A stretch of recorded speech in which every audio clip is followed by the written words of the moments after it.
Olá, meu nome é Antônio Roberto Vinho, eu sou cientista político. Estamos no dia 21 de junho de 2017. Na verdade, estou gravando esse vídeo ainda no dia 20, né? Mas vai ser postado só no dia 21. Minha gatinha Samantha veio pro meu colo aqui. Não sei se ela vai aparecer hoje no vídeo, mas já tá aqui. Meu aquecedor de saco oficial. Pois então. Nós vamos tratar hoje dos assuntos referentes ao dia de ontem, que foi um dia bem movimentado, né? A começar pela prisão de Aécio Neves, que ia ser decidida ontem e não foi. Ficou adiada, né? A prisão vai acontecer, se acontecer, né? Seria decidido isso só na semana que vem, na próxima terça-feira. E aí eu vou explicar para vocês outras situações, como é que funciona. Bom, na forma como ele está agora, ele está sendo decidido por cinco juízes. Ele quer que vá para um grupo de 11 juízes. E não é a resolução final. Esses juízes podem decidir que o pleno vá tomar a decisão final da cassação do mandato de Aécio Neves, que ainda tem que remeter isso para o Senado. Então o que acontece numa situação dessas? O Aécio Neves, tendo bons advogados, como é o caso de Lula e companhia limitada, todos esses juízes, negócio assim, ou esses políticos dessa maneira, ele pode fazer com que a coisa vá indo de um lado para o outro até que seu mandato seja extinto, né? Aí o que pode acontecer neste caso, né, que ele não tenha condição mais de se candidatar nas próximas eleições, né, que ele, o mais provável, na melhor das hipóteses, o mais provável é que ele não tenha condição de se candidatar nas próximas eleições, né? Que ele possa ter o mandato cassado é um detalhe, mero detalhe. A questão maior é o entendimento que ele cometeu realmente um crime. Isso vai fazer com que ele não só perca o mandato, como também vá para a prisão. Ele pode protelar isso por algum tempo. Seria muito estranho, né, que Aécio Neves fosse preso antes mesmo de Luiz Inácio Lula da Silva. E o pessoal pega e pergunta assim, tá, pode acontecer de todos esses aí serem presos antes do Lula? Por exemplo, o Eduardo Cunha foi preso antes do Lula, né? Ninguém esperava que acontecesse alguma coisa dessa natureza. Ninguém, nas melhores hipóteses, uma vez que Dilma estava sendo caçada pelo Eduardo Cunha, naquele momento ninguém imaginou que Eduardo Cunha pudesse ser preso antes de Dilma, antes de Lula. Ninguém sonhou imaginar alguma coisa nesse sentido. E Aécio Neves, tão menos, né? É claro que o pessoal do PT falava que ele era corrupto, isso e aquilo, mas a gente achava que era intriga da oposição, porque eles denigrem a imagem de todos aqueles que são contrários a eles. É natural que aconteça algo assim. Então eles, porque eles tanto, sabe aquela história do lobo, do pastor que dizia, é o lobo, é o lobo, é o lobo. Aí chegavam lá os caçadores para matar o lobo, não tinha nenhum lobo, e ele pegava e saía de trás de uma moita gritando, haha, enganei vocês, gritando, brincando, tirando sarro dos caras. Tanto ele fez isso que uma vez, quando tinha lobo de verdade, ele começou a gritar, olha o lobo, olha os lobos, olha isso aí. O lobo matou as ovelhas, matou o pastorzinho, e os caçadores não foram atender, porque acharam que era brincadeira. Então, tanto o PT falou que a Aécio era corrupto, que a gente não acreditou. Quando realmente tinha alguma coisa de verdade, foi difícil a gente aceitar no primeiro momento. claro, a mesma coisa com Michel Temer, a mesma coisa. O PT está tão desacreditado que mesmo quando ele fala a verdade ninguém acredita. Essa é uma das situações, né? Ele pode até dizer que os outros são corruptos, mas diante dele falar é outra coisa bem complicada. E aí tem a situação do Lula, né? Que o pessoal pega e pergunta, tá, mas o Lula vai ser preso um dia? Ele vai ter realmente a prisão decretada, alguma coisa nesse sentido? Por exemplo, agora, o que aconteceu com a situação do Luiz Inácio Lula da Silva? Exatamente falando do Eduardo e do Lula, os dois agora foram retirados os processos das mãos do Sérgio Moro.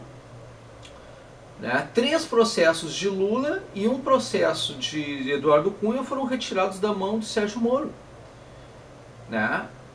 Aí o que acontece? Eles não necessariamente, isso não é necessariamente uma vantagem.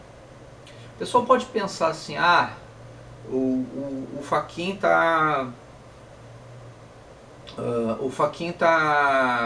porque assim, o Fachin foi indicado pelo PT, né? Mas vários ministros do STF foram indicados pelos governos do PT. Né? Então, daí dizer que eles vão ser realmente beneficiar o PT, a gente não tem como afirmar necessariamente isso. Porque a gente está fiscalizando, a gente está fazendo controle social todos os dias nas redes sociais. E a gente está atento a essa situação. O simples fato dos processos terem migrado, saído da mão do Sérgio Moro, que está com tendência a condenar Lula e Eduardo Cunha, e passar para a mão do Fachin, faz com que as pessoas interpretem que vai haver ali uma pizza, né? Uma pizza gigante. Mas não é necessariamente uma verdade, gente. Pode acontecer o seguinte, o que eu estou vendo é que o Fachin está agindo de uma maneira proba, até agora. Até agora eu não vi alguma coisa que condenasse ele. Não necessariamente percebi nesse aspecto. Ele está agindo de forma proba. Então o que eu percebi nessa situação? O PT, isso a defesa do PT e a defesa do Cunha pediram para tirar das mãos do Sérgio Moro. Tudo bem. Só que acontece o seguinte, no momento que sai das mãos do Sérgio Moro e vai para uma situação superior, eles estão queimando etapas. Eles não queriam ser condenados, né? E aí o que eles fizeram? Eles acharam assim, o Sérgio Moro vai nos condenar nessas questões, necessariamente. Então vamos pedir para que vá para uma instância superior, porque tem uma questão de hierarquia da votação, tem uma questão de parte específica dentro do processo que trata de assuntos específicos. Tudo bem? Só que essa retirada dessa situação pode fazer também com que eles sejam condenados. E aí eles queimaram uma etapa de condenação. É como se partisse do pressuposto que eles já tinham perdido naquela etapa. É quase como uma declaração, olha, eu perdi. É quase como uma declaração. Eu me reconheço que perdi nessa etapa. Então eu quero que já passe direto para a próxima etapa. Basicamente é isso. Se eles perderem nessa outra etapa, aí a coisa complica bastante, porque é um nível bem maior, né? Então, tudo bem, aí eles consideram, foi só o primeiro julgamento. Na verdade, não. Na verdade, a situação já está avançada, né? Então, a condenação do Lula fica bem mais complexa, porque ele não tem foro privilegiado. Ele não tem foro privilegiado. E aí avança muito mais rapidamente a questão da sua prisão em definitivo, né? Sem recurso, sem grandes recursos, ou com poucos recursos, né? Esta é a situação que está acontecendo. A mesma coisa o Eduardo Cunha. Eles não têm mais foro privilegiado e essa situação pode ser agravante para eles. Então, no final das contas, isso tudo pode ser benéfico para a questão dos processos de Lula e Eduardo Cunha em relação a nós. Para nós ser benéfico, para eles pode não ser. Eles podem ter agido como um processo, uma estratégia, simplesmente para tirar da mão do Sérgio Moro para poder negociar com as autoridades num nível superior. É como se eles tivessem algumas cartas nas mangas pelo fato dos ministros terem sido indicados pelo seu partido.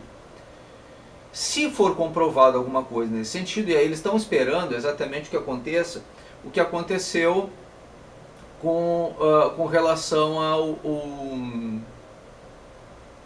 ao TSE. Né? Eles esperam exatamente que aconteça com eles o que aconteceu com o TSE. A diferença, tá, é que o TSE estava tentando preservar um governo. Né? E a justificativa era essa. Agora, qual é o governo que vai ser preservado com a prisão de Lula? Aí vocês vão dizer assim, tá, mas por que o Lula não foi preso ainda, Antônio? Gente, se prender o Aécio Neves hoje, se vocês prenderem o Aécio Neves hoje, vai dar greve de ônibus, parar os ônibus, parar as fábricas, os sindicatos vão paralisar tudo, vai ter movimentação nas ruas, vai ter quebra-quebra. Se prender o Aécio Neves hoje, vai acontecer isso? Se prender o Temer hoje, isso vai acontecer? Não vai, né? Esse tipo de coisa não vai acontecer. Se prenderem o Temer hoje. Se prenderem o Aécio também não vai acontecer. Mas se prenderem Lula, vai. Se o Eduardo Cunha foi preso, não aconteceu nada disso. Né? Então, qualquer um que for preso hoje no Brasil, qualquer pessoa que for presa hoje no Brasil não vai ter quebra-quebra, não vai ter depredação, não vai ter guerra civil, não vai ter nada disso. Qualquer pessoa que for presa hoje não vai ter nenhum problema a respeito disso, exceto o Lula. Lula, eles vão fazer um escarcéu quando o Lula for preso. Isso a gente sabe disso, a gente tem consciência disso. Porque ele diz, o chefe é o Michel Temer. Se o chefe é Michel Temer, por que quando ele for preso não vai acontecer nada disso? Porque ele não tem esse controle, ele não tem esse poder sobre as instituições criminosas do Brasil. Né? Ele não pode mobilizar os presídios, se Michel Temer for preso, os presídios não vão entrar em revolta. Mas se Lula for preso, sim. Tá? Então quem é o verdadeiro criminoso desse país? Quem é que pode promover o caos hoje no Brasil com sua prisão? É Lula. Então o criminoso real é Lula. Né? Se acontece uma prisão de um indivíduo e promove todas essas greves de funcionários públicos, ação direta do movimento sem terra, do movimento dos trabalhadores sem teto, a ação direta dos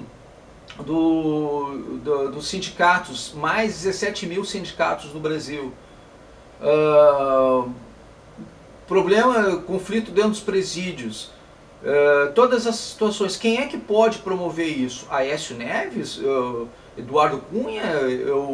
Michel Temer? Não. Lula. Só Lula. Nem a Dilma consegue fazer isso. Só Lula faz isso. Então, se tem alguém que tem, com a sua prisão, esse tipo de reação por parte da sociedade, esta pessoa é a pessoa criminosa. E é uma tendência que os outros criminosos sejam presos antes dele. Porque ele é o verdadeiro chefão dessa história toda. E fica mais do que claro tudo isso. Aí mover o processo dele tira o discurso de que Sérgio Moro está politizando para si o processo de Luiz Inácio. É um pedido do próprio PT e dos próprios advogados do Lula, a retirada do processo das mãos do Sérgio Moro. Mas isso não vem necessariamente em benefício de Lula. Apenas eles entendiam que aquilo ali já estava vencido, essa questão. E aí eles seriam em segunda instância, caso eles fossem julgados na outra instância e também perdessem, eles estariam em segunda instância. O que eles querem fazer? Eles querem chegar, a ideia, a moral deles, é chegar no período eleitoral e eles terem ainda a condição de lançar Lula como candidato à presidência da República para obter foro privilegiado. Se eles passassem no Sérgio Moro e o Sérgio Moro dissesse não para eles, quando eles chegassem nessa outra instância, eles também teriam a derrota. E aí Lula poderia ser preso e perderia o direito de ser candidato à presidência. Na verdade, o que eles estão tentando fazer agora é ganhar uma instância. Só isso. Basicamente é isso. A moral da história é essa. Mas eles têm tanta chance de perderem nesse processo como na outra.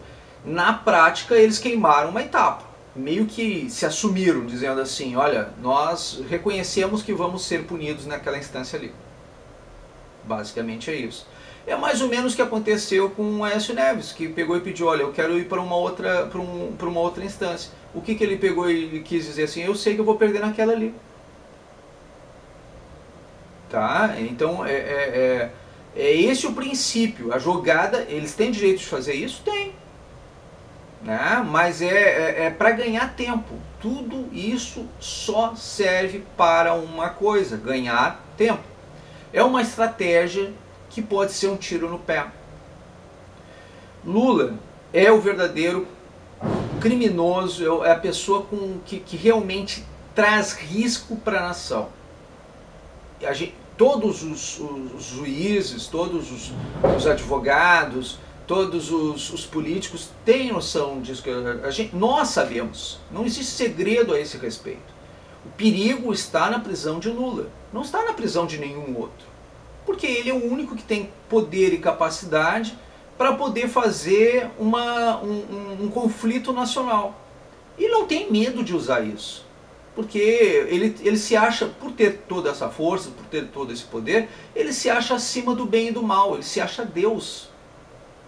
Ele se entende como um Deus. Então para ele é natural que aconteça esse tipo de processo, esse tipo de situação. Ele não está nem aí. Né? E os advogados dele estão fazendo exatamente o que ele precisa para poder ser candidato novamente. A ideia é ele se lançar candidato e obter foro privilegiado. Basicamente é isso. Né? Então vocês entenderam agora como é que é essa situação? O dia de ontem foi um dia que criou toda uma estrutura, toda uma base para que tanto o Aécio Neves como Eduardo Cunha e o próprio Lula ganhassem tempo. Sobre Michel Temer, até o final do ano não vai ter mudança nenhuma, estratégia nenhuma nessa situação. Ele ainda tem uma série de discussões, uma série de coisas, mas o cenário até o final do ano não vai mudar muito, ou seja, vai haver uma certa estabilidade até o final do ano. Depois, lá mais adiante, vai haver de novo algumas incomodações e tudo, mas o governo entende que passou a sua pior crise, seu maior momento, e acredita que vai chegar até o fim do seu mandato. Né? Então vamos ver o que vai dar essa história toda. Provavelmente não vai ser assim tão fácil, porque ainda tem coisas para rolar, ainda tem muita coisa para acontecer, e vai acontecer algumas surpresas até o final deste ano. Né? Então fiquem aguardando, fiquem esperando, porque tem muita coisa para rolar. Eu pessoalmente acho que nós não vivemos mais numa democracia. Eu acho que nós chegamos eu cheguei pelo menos à conclusão, já falei isso em vídeo passado meu, nós vivemos em uma diafamenoscracia, nós vivemos um governo de corrupções, onde o judiciário está comprometido, o legislativo está comprometido e o executivo está comprometido. Então nós não temos mais democracia. E caberia aí não uma intervenção, mas um estado de exceção, onde houvesse uma alternância de modelos administrativos no nosso país, né? Onde nós fizéssemos um projeto de nação, não só um projeto de governo, que não há neste momento no nosso país. Não há democracia hoje no nosso Brasil. E isso é que faz com que a gente tenha essa incerteza do dia de amanhã e se os corruptos serão ou não punidos. Cabe aí um estado de exceção, porque na exceção se faz exceção.